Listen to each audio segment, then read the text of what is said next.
Holy moly. Kyle Schwarber, earlier this morning, signed a record-breaking 5-year, $150 million deal to stay with the Phillies, the largest contract ever signed by a DH-only player in MLB history. Apparently, some other teams that have been notable in the past for not really putting that much out there in terms of money committed made significant offers as well, including the Pirates, who threw out 4 years and $125 million, and the Reds, who were apparently around where the Phillies were. But Schwarber decided to come back to the red pinstripes for another chance at a World Series ring, something that has eluded Philadelphia's core since they were all brought together around 2022. As for the terms of the deal, $30 million per year for Kyle might on the surface seem a bit steep, but I actually don't think it's an overpay. If you look at his B-WAR over the last 2 years, which admittedly is probably going to underrate his profile based on the fact he's solely a hitter, it still says he's been worth roughly around 4 wins above replacement per season, which if you use the going rate currently observed of around $9 million per WAR, which is what it generally costs on the open market, he's generating about $36 million in value per season. Now, will he be able to maintain that as he enters his mid-30s? Only time will tell, but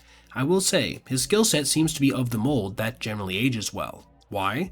Because he's always been pretty unathletic relatively speaking, yet swings exceptionally hard and makes crazy good contact, leading to his ridiculous expected totals last year, most of which were actually marginally below where his real-world numbers were. Even if he loses a couple miles per hour off his bat speed, he should still be in the upper echelon of sluggers, and he draws a ton of walks as well, helping increase his overall on-base percentage to offset what will probably be a relatively low batting average. What's more, something that's increased his value exponentially over the last couple seasons has been his production versus lefties, who he's posted an over 900 OPS against since the start of 2024, with 35 homers and around 440 at-bats. He even set the all-time single-season mark for home runs versus lefty relievers last year. This completely negates the need for any kind of platoon, another concern for aging lefties who might not be able to see the ball as well as they used to. This was the single biggest move Philadelphia had to make over this offseason, and it's clear it was a priority for them. Now their lineup improves drastically over what it would have been had he departed, reestablishing that top 3 that's good enough to compete with almost any in the game, even if they definitely do need to get at least one other decent bat to flesh it out a bit, and some starting pitching help more than likely as well. I very much like this deal for the Phillies, so I'm going to give it a grade of A.